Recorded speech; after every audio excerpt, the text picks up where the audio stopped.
Pada materi luas bidang putar, sekarang rekan-rekan akan menghitung bagaimana jika suatu kurva itu kemudian kita putar mengelilingi sumbu X atau bisa jadi nanti mengelilingi sumbu Y. Nah, kemudian yang kita hitung sekarang adalah luas benda yang terbentuk. Jadi, jika pada pertemuan sebelumnya kita mencoba menghitung volume bendanya, sekarang kita akan menghitung luas bidangnya. Misalnya, kita punya Fx dari A sampai dengan B seperti yang ada pada gambar di layar. Nah, jika ini kita putar mengelilingi sumbu X, nah, ini jika rekan-rekan bayangkan bentuknya nanti menjadi seperti apa? Guci begitu ya? Atau apa ini? Nah, untuk mencari luas permukaan atau luas bidang putar yang terbentuk seperti guci ini nanti, rekan-rekan mendekatinya dengan luas satu potong busur yang diputar mengelilingi sumbu X. Misalnya taruhlah kita ngambil di sini. Nah, kemudian ini kita putar terhadap sumbu X. Kira-kira jatuhnya di sini. Nah, ini akan terbentuk kira-kira begini. Nanti akan menjadi sebuah kerucut terpancung, kira-kira begini ya. Di sini kemudian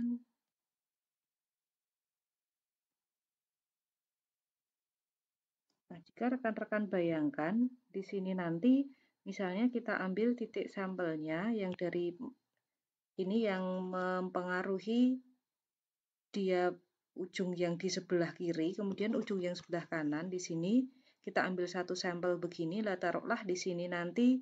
Nah, kita ambil pas titik tengahnya di sini misalnya XI star begini, itu adalah hasil titik tengahnya. Kemudian yang di sini kita namakan XI.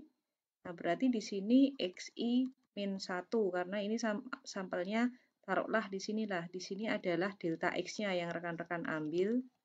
Nah, berarti nanti rekan-rekan akan peroleh di kerucut terpancung di sini, maka jari-jari yang pendek ini dipengaruhi oleh di sini nilainya Fxi min 1 ya. Jadi di sini F dari Xi min 1, sedangkan untuk jari-jari yang panjang sebelah sini, nah ini dipengaruhi oleh nilai Xi yang di sini, berarti di sini F dari Xi. Nah, kemudian untuk mencari nilai tengahnya ini, kita akan pakai bantuan ini nanti. Karena di sini dipengaruhi oleh Xi yang di sini, maka rekan-rekan masih ingat menggunakan rumus kesebangunan. Jika di sini itu Xi star, maka nilai dari taruhlah ini Yi. Nah, Yi di sini bisa dicari dengan Yi ini adalah Fxi min 1 dikalikan 1 karena di sini kita ambil titik tengah tadi perbandingannya sama, di sini 1, di sini 1 ditambah dengan Fxi dikalikan 1 dibagi dengan 1 tambah 1. Ini menggunakan rumus kesebangunan itu ya. Pada trapesium itu ya. Jadi nanti rekan-rekan punya Yi itu adalah Fxi ditambah dengan Fxi min 1 maksudnya ditambah dengan Fxi dibagi dengan 2. Nah, kemudian ini nanti akan kita manfaatkan untuk menghitung luas kerucut terpancung. Nah, rekan-rekan ingat untuk luas kerucut terpancung itu rumusnya adalah delta L-nya di sini akan kita gunakan. Nah, itu adalah Pi kemudian dikalikan dengan S. S itu adalah sisinya yang di sini nanti. Berarti kalau di sini kita delta S ya. Dikalikan dengan delta S. Nah, kemudian dikalikan dengan R besar ditambah dengan R kecil. Nah, dengan demikian rekan-rekan bisa hitung di sini adalah Pi. Kemudian ini delta S-nya saya taruh belakang di sini. Nah, R besar tambah R kecil itu kan rekan-rekan dapat dari ini tadi. Ini R kecil, ini R besar ya. Sehingga R kecil ditambah R besar ini adalah, jadi kalau rekan-rekan hitung nanti berarti R kecil yang ini ditambah dengan R besar itu adalah 2YI. Nah, ini yang akan kita masukkan di sini, berarti ini 2 dari YI. Nah, sedangkan delta S di sini rekan-rekan peroleh dari sini, ini adalah panjang busur kurva datar ya, teman-teman masih ingat ini aplikasi integral kita yang beberapa minggu lalu kita diskusikan. Jadi panjang busur kurva, jika di sini nanti delta X, di sini ada delta Y, maka delta S-nya kita bisa mainkan rumus Pitagoras nanti. Nah, maka di sini menjadi 2pi YI, di sini pakai Pitagorasnya akar dari delta X kuadrat begini ditambah dengan delta Y kuadrat. Nah, selanjutnya modifikasinya mirip dengan panjang busur kemarin, itu kita sederhanakan di sini dengan dibagi dengan delta X kuadrat. Jadi kalau rekan-rekan kalikan delta X kuadrat per delta X kuadrat, maka yang di sini nanti tinggal 1, di sini tinggal delta Y per delta X kuadrat. Nah, kemudian di sini dikalikan delta X. Ini delta X yang ke I, begini ya maksudnya ya. Jadi yang pas di titik sampel tadi. Luas dari permukaan bidang putar tadi bisa rekan-rekan peroleh dengan 2pi integral, di sini Y-nya, kemudian akar dari 1 plus dy per dx dikuadratkan, ini jadi 1 begini ya. Nah, ini diintegralkan terhadap dx. Nah, rekan-rekan tadi lihat x-nya di sini berjalan dari A sampai dengan B di sini. Berarti di sini integral A sampai dengan B. Nah, ini adalah rumus panjang busur kurva datar mengelilingi sumbu X. Nah, rumus ini karena bagian belakang ini sebenarnya adalah rumus dari panjang busur, maka seringkali nanti rumusnya kita tuliskan dengan integral 2pi dari A sampai B dari Y kemudian ds di sini. Nah, karena ds itu kalau rekan-rekan ingat di materi sebelumnya itu macam-macam, bisa jadi nanti dia terhadap koordinat polar atau terhadap koordinat parameter, maka delta S di sini, ds-nya ini ya, ini bisa menyesuaikan nanti kurvanya ada di koordinat polar atau di koordinat parameter. Dengan cara yang analog pula, nanti rekan-rekan bisa peroleh jika bidang putarnya itu mengelilingi sumbu X. Jadi misalnya luas bidang putar, tapi dia mengelilingi sumbu Y maksudnya ya, maaf ya, sumbu Y, maka rumusnya dari sini nanti analog, bisa rekan-rekan buktikan, akan diperoleh nanti L-nya adalah 2pi integralnya. Nah, sekarang ini posisinya pasti dalam Y nanti ya, C sampai D. Kalau di sini ini Y, berarti di sini nanti X. X akar dari 1 ditambah, nah jika di sini itu dy per dx, berarti yang di sini nanti berubah dx per dy, nah kuadrat di sini dy di sana.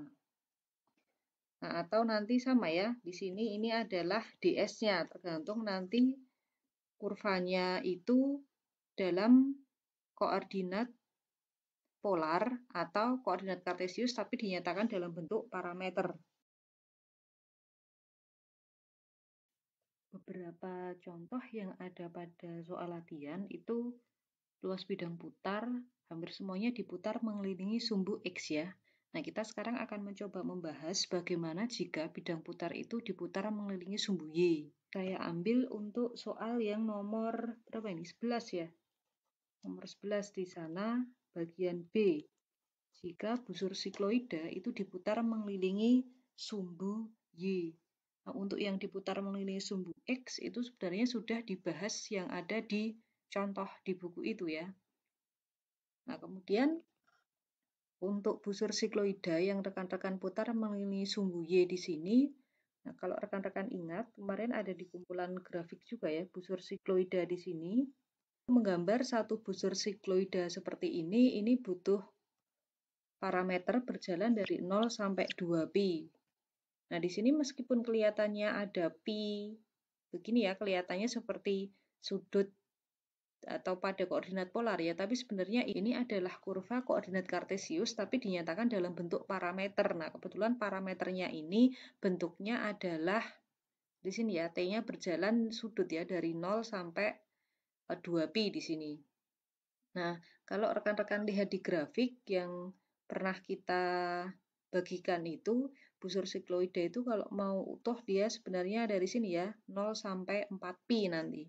Tapi yang kita bahas di sini hanya 0 sampai dengan 2pi seperti yang ada di contoh soal. Busur ini kita putar mengelilingi sumbu Y di sini. Maka nanti dari sini ya, ini kira-kira nanti hasil putarnya di sini ya. Rekan-rekan bisa bayangin nanti ini jadi apa ya? Ini bentuknya, nah, kurvanya nanti akan ada lubang di tengahnya begini. Jika rekan-rekan ingin lebih jelas, ini kita punya gambarnya ya. Nah, kira-kira nanti hasilnya begini, hasil putarnya. Ini sikloidanya. Nah, kemudian kita putar mengelilingi sumbu Y di sini. Nah, kira-kira bentuknya kurang lebih seperti itu nanti. Jadi di bagian ini seperti bolong begini ya di sininya ya. Untuk mencari luas bidang putar ini, rekan-rekan bisa menggunakan rumus luas bidang putar yang terhadap sumbu Y di sini. Untuk menghitung luas bidang putarnya, rekan-rekan nanti bisa menghitung di sini ya, T dari T1 sampai T2 ya. T-nya berarti dari 0 sampai dengan 2pi.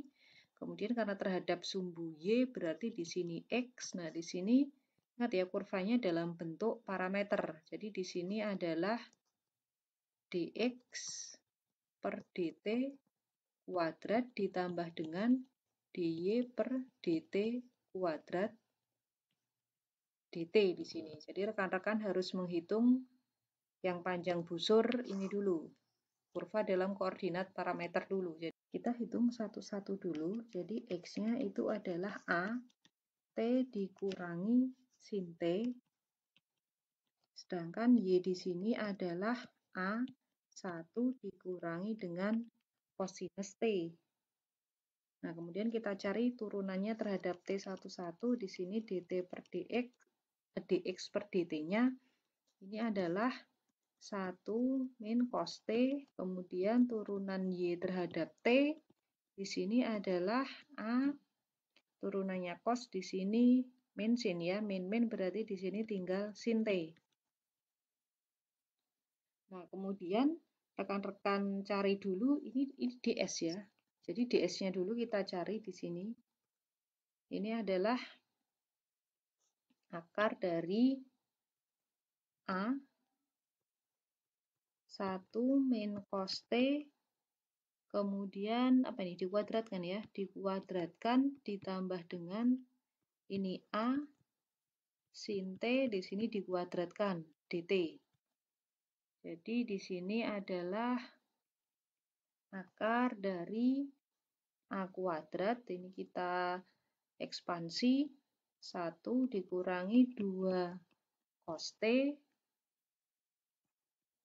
kemudian ditambah cos kuadrat T, ditambah A kuadrat, di sini sin kuadrat T dt di sini. Jadi rekan-rekan punya di sini akar dari, kalau kita ekspansi A-nya, A kuadrat min 2 A kuadrat cos T ditambah A kuadrat, di sini bisa jadi 1 ya, cos kuadrat T ditambah sin kuadrat T dt. Sehingga nanti hasilnya menjadi ini 1 nilainya, berarti tinggal A kuadrat sama A kuadrat jadi 1, menjadi akar dari 2A kuadrat min 2A kuadrat cos T dt. Nah, sehingga 2A kuadratnya kita keluarkan dari akar menjadi A akar 2 akar dari 1 min cos T dt. Rekan-rekan punya di sini yang namanya cos T bisa kita tulis menjadi 1 dikurangi dengan 2 sin kuadrat setengah T. Jadi nanti kalau ini kita substitusi ke dalam akar di sini, ini akan menjadi 1 min cos T ya. 1 min cos T menjadi 1 dikurangi 1 min 2 sin kuadrat setengah T. Nah, ini hasilnya adalah 1 dikurangi 1 habis, tinggal 2 sin kuadrat setengah T. Nah, jadi bentuknya bisa rekan-rekan masukkan di sini, disubstitusi, ini adalah akar dari 2 sin kuadrat setengah T dt. Nah, kemudian akar 2-nya bisa keluar lagi ya. Ini akar 2, di sini akar 2, jadi menjadi 2A, kemudian akarnya sin kuadrat setengah T menjadi sin setengah T dt. Nah, ini adalah rumus dari ds-nya. Nah, sekarang tinggal kita substitusi ke dalam rumus tadi. Rekan-rekan ingat tadi apa di sini rumusnya? Ini ya, rumus yang di sini rekan-rekan manfaatkan. Tadi ds-nya sudah ketemu tadi ya. Tinggal kita substitusi sekarang. Berarti di sini hasilnya L-nya itu menjadi 2pi integral 0 sampai dengan 2pi. Nah, X-nya jangan lupa ini adalah busur sikloida. Pada soal diberikan nilai X-nya itu adalah A dikalikan T dikurangi dengan sin T, begini ya. Ini ada di soal terkait itu tadi, rumus dari busur sikloida, X-nya diberikan oleh A dikalikan T dikurangi sin T. Nah, kemudian ds-nya ini tadi rekan-rekan pakai 2A sin setengah T dt. Jadi ini yang rekan-rekan hitung sekarang. Diperoleh sama dengan 4pi. Nah, A dengan A-nya ada 2 kali juga ya. Berarti A kuadrat integral 0 sampai 2pi. Nah, di sini T dikurangi sin T dikalikan sin setengah T dt. Nah, kemudian ini jika rekan-rekan hitung menjadi ini ya, integral 0 sampai 2pi, ini T sin setengah T, kemudian dt dikurangi integral 0 sampai 2pi sin T sin setengah T dt. Nah, ini rekan-rekan hitung satu persatu. Nanti yang di sini bisa dihitung pakainya apa? T sin setengah T ini nanti parsial ya, integral parsial. Yang di sini sin T kali sin setengah T ini bisa sin T-nya nanti diubah ya. Jadi 2 sin setengah T cos setengah T. Cos setengah T nanti. Jadi rekan-rekan nanti punya sin kuadrat setengah T dan cos setengah T. Berarti nanti bisa jadi ini integral substitusi biasa nanti. Nah, nanti silahkan rekan-rekan cek hasilnya, maka hasil terakhir seperti di buku halaman 124 itu sudah ada kunci jawabannya ya. Kalau dihitung seharusnya nanti hasilnya begini, nanti silahkan rekan-rekan cek 16 pi dikalikan A kuadrat, nanti silahkan dicek. Atau misalnya nanti jika teman-teman bisa menghitungin ya, bagian ini anggap aja bagian pertama ya, bagian pertama dan bagian kedua, tapi dengan cara yang lain, misalnya tidak dengan parsial atau tidak dengan substitusi biasa, atau dari sini bisa dengan integral langsung, dengan cara apapun, boleh, yang penting nanti setiap langkah itu ada justifikasi yang jelas. Nah, nanti silahkan dicek hasilnya kalau di buku itu 16 pi A kuadrat.